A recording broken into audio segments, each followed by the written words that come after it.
Assalomu alaykum musofirda ishlab yurgan hamyurtlar. Mana xudo xolasa Toshkentdan Moskva, Sankt-Peterburgga qarab yo'nalish qildik.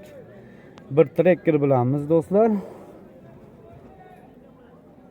Va bir Cobalt va bir yana bir Cobalt aka-ukalar 3 mashin bilan Moskva shahriga xudo xolasa harakat qilyapmiz.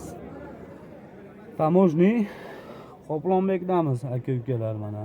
Xudo xolasa neytralkadamiz, O'zbekistondan Qozog'istonga qarab o'tishda harakatidamiz. Kimda kim ketmoqchi, kelmoqchi bo'lsa ekranga ishonarli o'zimiz nomerlar qo'yib qo'yamiz. Primoy nomerlarni murojaat qilaverasizlar. 2 Cobalt va bir trekkerdamiz do'stlar mana. Murojaat qilaverasizlar, har kuni testlarimiz bor. Primoy reyslar, Podmoskva, Moskovskiy oblastlardan Sankt-Peterburg aka-ukalar. Har xil viloyatlarga tayyorlaymiz. Adresdan adreslarga tayyorlaymiz. Ekranga nomerlarimizni qo'yib qo'yamiz. WhatsApp, Telegram orqali ham bog'lanishingiz mumkin. Sog' bo'linglar, salomat bo'linglar.